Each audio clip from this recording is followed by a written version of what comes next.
The television screen flickered with the electrifying energy of a basketball game. The boy, barely 8 years old, sat mesmerized, his eyes wide with awe. Every dribble, every shot, every roar of the crowd resonated deep within him, igniting a spark. He had never felt this way before. This wasn't just a game, it was a calling, a passion that burned fiercely in his young heart.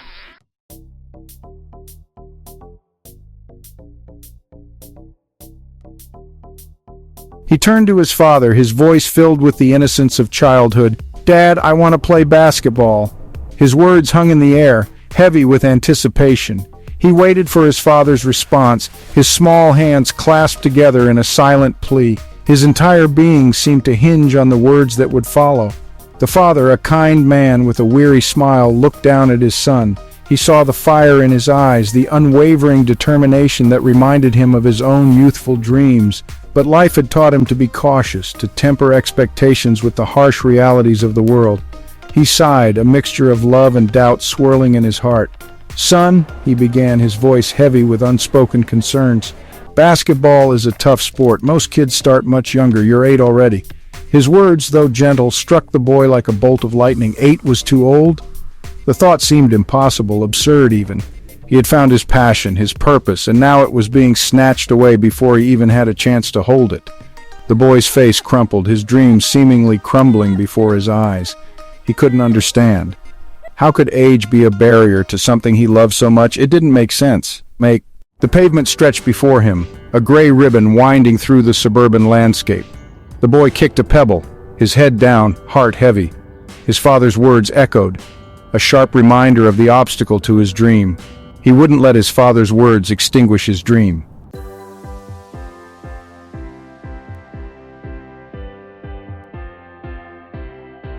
Lost in his thoughts, the boy didn't notice the man approaching until he was almost upon him. He looked up, startled, his eyes widening in surprise.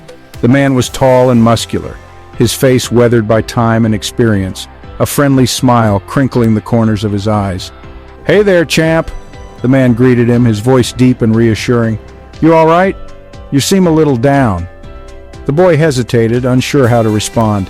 He had never been one to confide in strangers, but there was something about the man's demeanor, a warmth and genuineness that put him at ease. "I want to play basketball," the boy blurted out, the words tumbling from his lips before he could stop them. "But my dad says I'm too old." The man chuckled softly, a low rumble that seemed to shake the air around them. "Too old, huh?" he repeated, raising an eyebrow. "And who might your dad be?" The boy told him his father's name, a flicker of hope igniting in his chest. Maybe, just maybe, this man knew something, someone who could help him. To his surprise, the man's face broke into a wide grin. "Well, I'll be," he exclaimed, his eyes twinkling with amusement. "I work with your dad."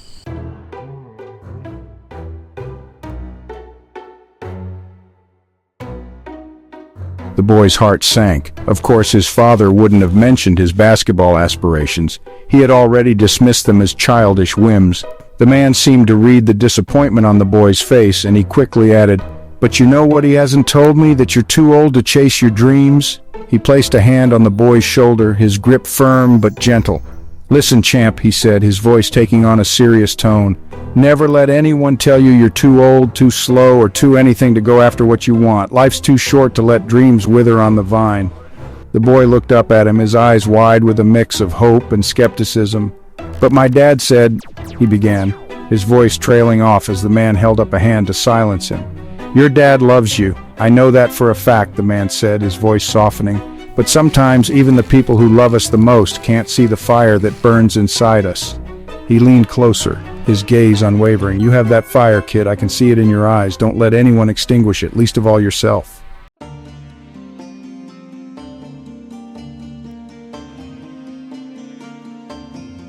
"Tell you what," the man said, his eyes twinkling. "Why don't you ask your dad to take you to the local basketball court tomorrow? There are tryouts for a youth league. Show him what you've got." The boy's heart leaped. Tryouts? He had never even considered the possibility. "Do you really think I could?" he asked, his voice barely a whisper. The man grinned. "I know you can," he said confidently. "Just remember what I told you. Don't let anyone tell you what you can or can't do. Go out there and prove them wrong." The boy nodded, his mind racing with possibilities. He felt a renewed sense of purpose, a fire rekindled. He thanked the man, his voice trembling with emotion, and turned to head home, his steps lighter than they had been all day. As he walked, he couldn't shake the feeling that this chance encounter, this brief conversation with a stranger, had changed everything. The seed of hope planted in the fertile ground of his young heart had begun to sprout. He would go to those tryouts and he would give it his all. He had a dream to chase, and he wouldn't let anything stand in his way, not even his own father's doubts.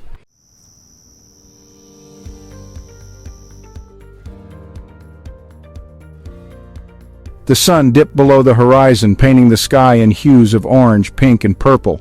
The boy, energized by a renewed sense of purpose, walked with a spring in his step. Gone was the dejection that had weighed him down earlier. The encounter with his dad's coworker had ignited a spark within him. He clutched the worn basketball, its leathery texture familiar and comforting. Every bounce of the ball echoed his newfound determination. He practiced dribbling as he walked, replaying the man's words. "Don't let anyone tell you you're too old." The words resonated deep within him, fueling his desire to prove himself. He had always been a dreamer, his imagination a boundless playground. But for the first time, he dared to believe his dream could become a reality. He imagined himself at the tryouts, silencing the doubters with every dribble, every shot. He pictured his father's face, the look of surprise, then pride. The thought filled him with a surge of adrenaline, urging him forward. As the last rays of sunlight faded, the boy finally reached his house. He paused at the front door, taking a deep breath to steady his nerves. He knew it wouldn't be easy to convince his father, but he was determined to try. He had found his purpose, his passion, and he wouldn't let it slip away without a fight. He pushed open the door, the familiar scent of his mother's cooking washing over him.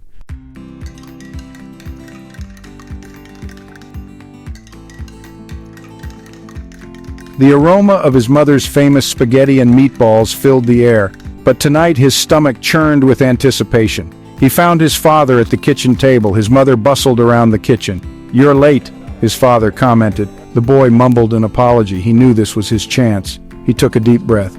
"Dad," he began. His father lowered the newspaper. "There are basketball tryouts tomorrow, and I want to go." The silence that followed was deafening. His mother paused, her gaze fixed on her husband. The boy held his breath. His father's expression softened. "Basketball?" his father echoed. "But son, you're 8 years old. Most kids start much younger." It was the same argument. He opened his mouth to protest, but his father held up a hand. "I know what I said," his father continued, "but I've never seen you this passionate before."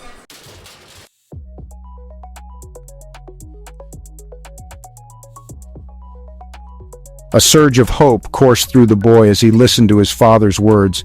Could it be? Was he actually considering it? "Look," his father said, placing a hand on his shoulder, a rare gesture of affection that spoke volumes. "I can't promise anything, but we'll go to these tryouts. You can show them what you've got." The boy's face erupted in a wide grin, his heart soaring with joy. "Thank you, Dad," he exclaimed, throwing his arms around his father in a hug. His mother, tears welling in her eyes, joined the embrace, her heart overflowing with pride and relief. That night, sleep evaded the boy.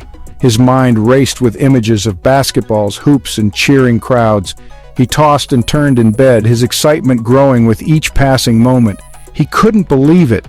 He was actually going to try out for a basketball team. The thought filled him with a mixture of terror and exhilaration. He knew he had a lot to learn, but he was determined to give it his all. He would prove to his father, to himself, that he was meant to play this game. The next morning, the boy could barely contain his excitement. He woke up before the sun, his energy boundless. He ate his breakfast with an enthusiasm that surprised even his mother, his usual pickiness replaced by a ravenous appetite. The drive to the tryouts seemed to take forever. The boy fidgeted in his seat, his gaze darting between the car window and the clock on the dashboard. His father, sensing his son's nervousness, reached over and gave his shoulder a reassuring squeeze. "Just relax, champ," he said, his voice calm and steady. "Have fun out there, that's all that matters." The boy nodded, his stomach doing somersaults. He knew his father was right. He needed to relax, to enjoy the experience. After all, this was just the beginning. As they approached the recreation center, the boy's heart skipped a beat. The parking lot was packed, and the sounds of dribbling basketballs and shouting coaches filled the air.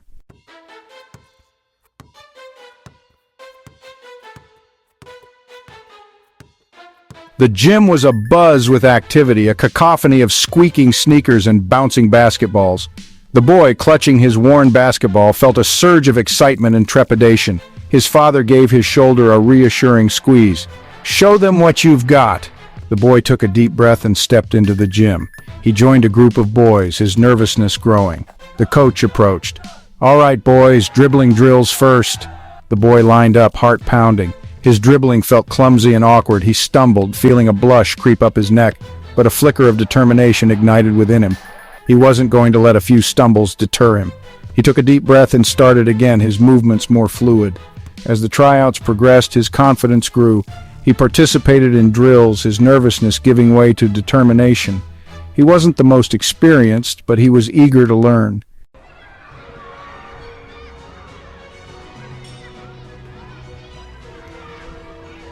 The tryout was over. The boy sat on the bleachers, exhausted but exhilarated.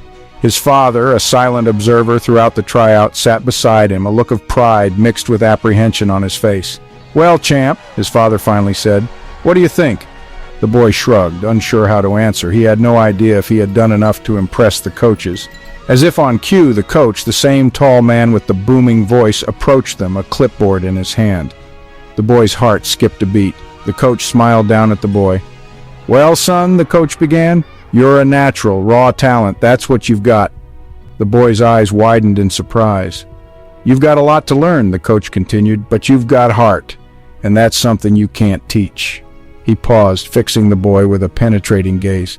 "We'd like to offer you a spot on the team."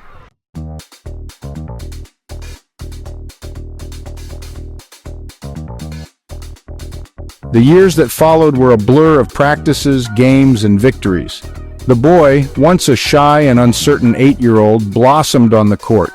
He was a natural, his innate talent honed by hours of dedicated practice and fueled by an unquenchable thirst for improvement. He moved with a grace and agility that belied his age, his ball-handling skills mesmerizing opponents and captivating audiences. But it wasn't just his talent that set him apart. It was his work ethic, his unwavering determination to be the best. He was the first one on the court and the last one to leave, his dedication inspiring his teammates and earning the respect of his coaches. He led his team to victory after victory, his name becoming synonymous with success. Trophies and accolades piled up, each one a testament to his talent and hard work. He had become a local legend, his name whispered with reverence by aspiring young athletes who dreamed of following in his footsteps. But amidst the adulation, the boy never forgot the lessons he had learned on that dusty park bench. He remained grounded, his humility a refreshing contrast to the arrogance that often accompanied fame.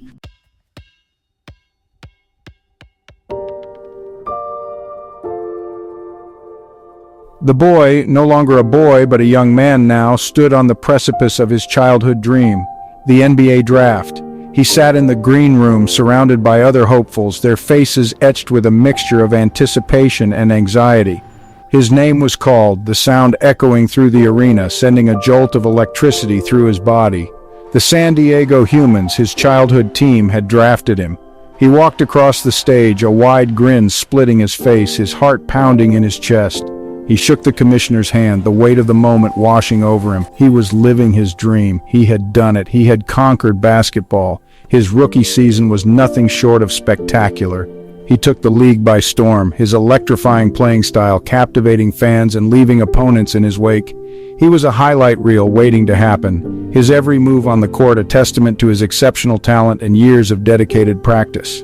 He led the San Diego Humans to the playoffs, a feat they hadn't accomplished in over a decade.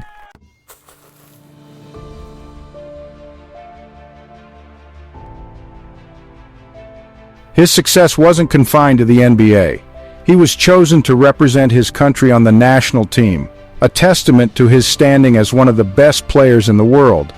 The weight of a nation's hopes and dreams rested on his young shoulders, but he carried the burden with grace and determination. He led the national team to victory after victory, his talent and leadership inspiring a new generation of basketball players.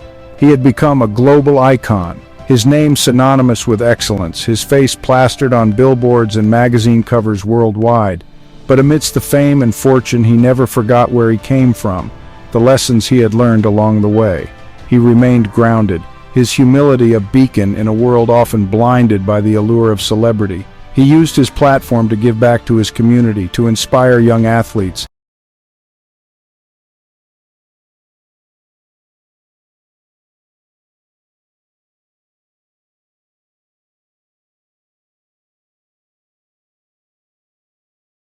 to prove that with hard work and dedication, anything is possible.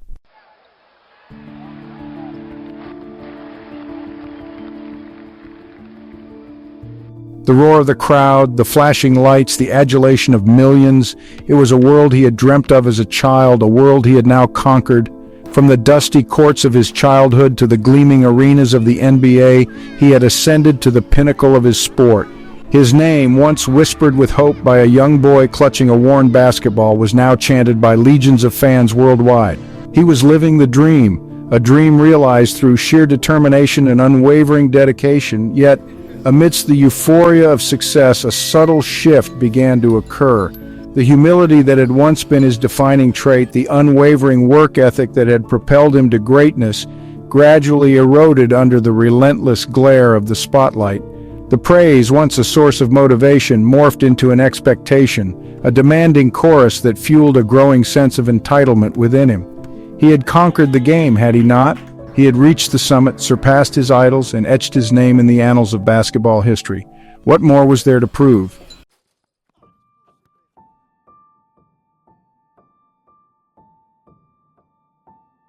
The stage was set for a historic moment, a chance to etch his name deeper into the fabric of basketball legend. The championship game, a culmination of a season marked by breathtaking performances and unwavering dominance. His team, the San Diego Humans, were on the cusp of glory, their journey mirroring his own, a testament to the power of belief and the allure of a shared dream. Yet something felt different this time. The usual pre-game jitters, the nervous energy that fueled his competitive fire were replaced by a disconcerting calmness, an almost detached confidence that bordered on arrogance. The roar of the crowd, usually a symphony of anticipation and excitement, washed over him like a dull hum, barely registering in his consciousness. He had been here before, tasted victory on the grandest stage, and the thrill, the sheer exhilaration of the challenge felt somehow muted. As the game commenced, a palpable shift occurred. The effortless grace, the almost telepathic connection with the ball, the hallmarks of his playing style seemed elusive, replaced by a forced intensity that lacked its usual fluidity. His passes, usually laser-focused and delivered with pinpoint accuracy, were met with confused fumbles from his teammates, their usually synchronized movements out of sync with his own. He could feel the weight of expectation pressing down on him, a tangible force that seemed to restrict his movements, suffocating the joy he usually found in the rhythm of the game. And then it happened.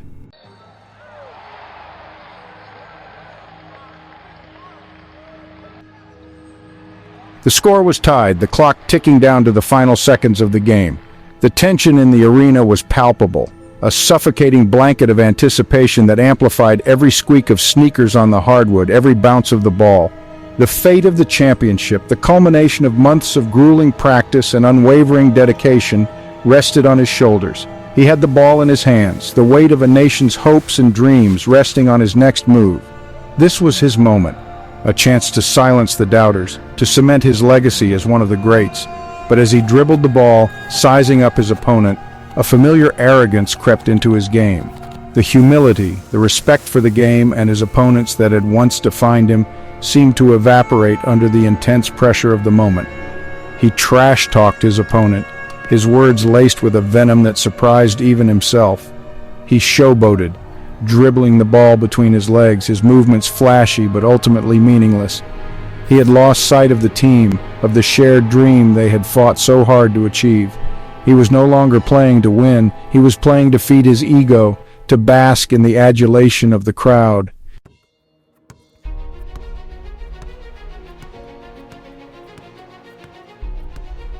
The final buzzer echoed through the arena, a sound of crushing finality. The score, a stark reminder of his failure, flashed on the jumbotron. He had lost his team, his city, his country. He had let them all down. The weight of his failure pressed down on him, heavier than any trophy he had ever hoisted. He had tasted defeat before, but this loss cut deeper. It wasn't just a game he had lost, it was a part of himself. Gone was the celebratory roar of the crowd, replaced by stunned silence. The faces of his teammates were etched with disappointment.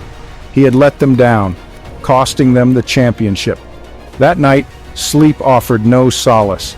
He tossed and turned, haunted by images of missed shots.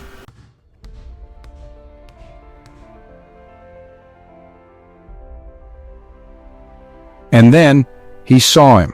Standing at the opposite end of the court, a silhouette emerging from the shadows, was his childhood coach. The coach's face, usually creased with a warm smile, was etched with a mixture of sadness and disappointment. "I didn't teach you to play like that," the coach said, his voice echoing through the empty court, each word a sharp rebuke. "Basketball is more than just points on a scoreboard. It's about teamwork, respect for your opponents, and honoring the game that gave you everything." The young man tried to speak, to defend himself, to explain the pressure he felt, the weight of expectation, but the words caught in his throat. He knew deep down that there were no excuses for his behavior. He had allowed success to cloud his judgment, to poison his spirit. "You've lost your way," the coach continued, his voice laced with concern. "You've allowed the trappings of fame to overshadow the love of the game, the joy of competition." The young man hung his head in shame, the weight of his coach's words washing over him like a cold shower. "It's not too late," the coach said, his tone softening. "You can find your way back, but it starts with remembering why you fell in love with this game in the first place." The young man nodded, a flicker of hope igniting within him. He knew what he had to do.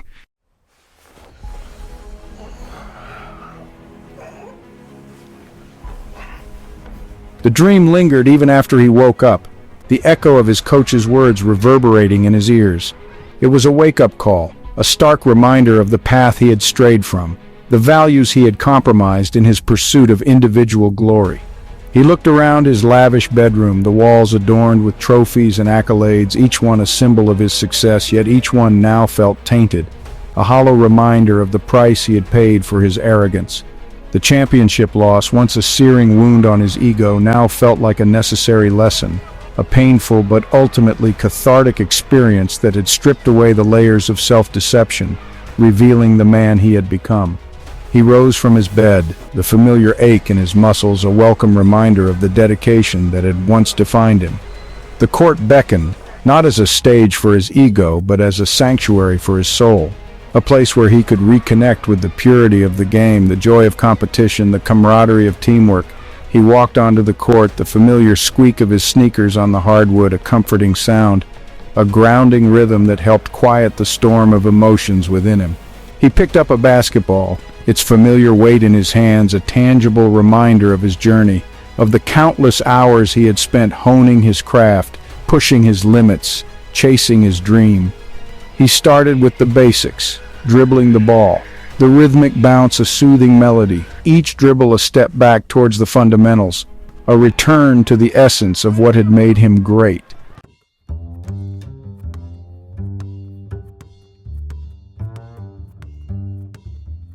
He practiced with a renewed sense of purpose, his movements precise and purposeful. The court became his sanctuary, a place to silence the noise and reconnect with the game. He reached out to his teammates, offering sincere apologies, and listened to their concerns. The upcoming season became his crucible, each practice an opportunity to prove his sincerity.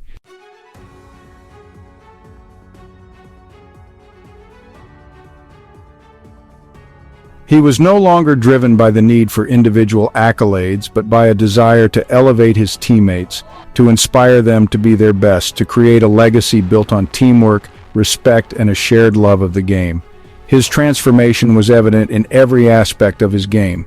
He was a vocal leader on the court, encouraging his teammates, celebrating their successes, offering support and guidance during moments of adversity. He played with a contagious joy, his passion for the game radiating outwards, igniting a spark in his teammates, rekindling the belief that had wavered in the aftermath of their championship defeat. The San Diego Humans, once a team on the cusp of greatness but fractured by their leader's ego, found their rhythm again, their movements synchronized, their passes finding their mark, their shots falling through the net with a satisfying swish. They became an unstoppable force, their success a testament to the transformative power of humility, the strength found in unity, the enduring magic of a shared dream. He shattered records, his name etched in the history books alongside the legends of the game. But those achievements were mere footnotes in the larger narrative of his redemption. The story of a young man who had lost his way but found his way back to the values that truly mattered.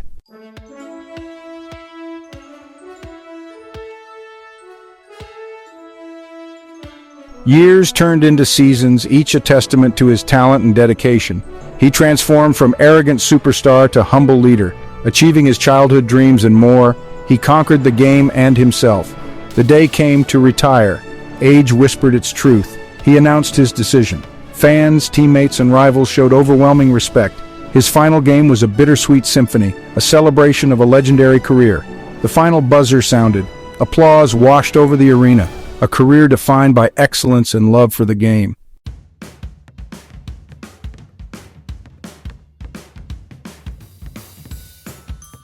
He stood at center court, the familiar roar of the crowd, now a bittersweet symphony of cheers and farewells. The weight of the moment, the culmination of a lifetime dedicated to the pursuit of excellence, settled upon him. He looked up at the retired jerseys, each one a testament to greatness. He thought of his own journey, the countless hours of sweat and sacrifice. His legacy, he realized, wouldn't be defined solely by championship rings or scoring records. Humility, perseverance, respect, these were the pillars upon which he had rebuilt his life. He had stumbled, but he had risen, stronger, wiser. He had rediscovered the joy of the game, the enduring power of teamwork. He had conquered basketball, but more importantly, he had conquered himself.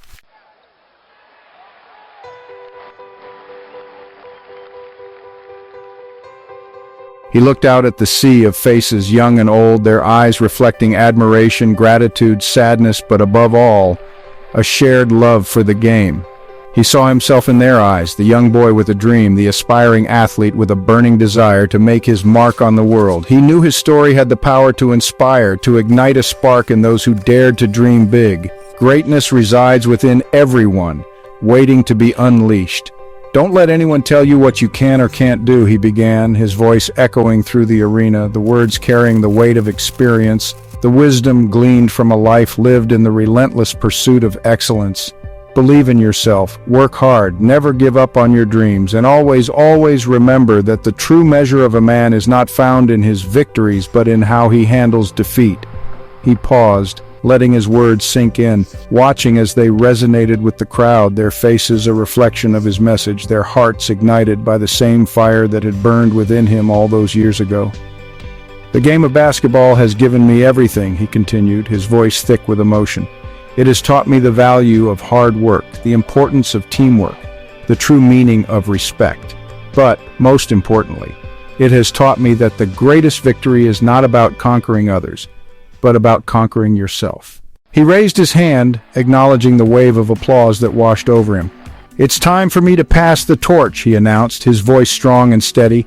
And then he saw him, a young boy sitting in the front row, his eyes wide with awe. He smiled, a genuine smile that spoke of hope, of possibilities, of the enduring power of dreams. "This isn't goodbye," he said, his voice filled with hope. "It's just the beginning."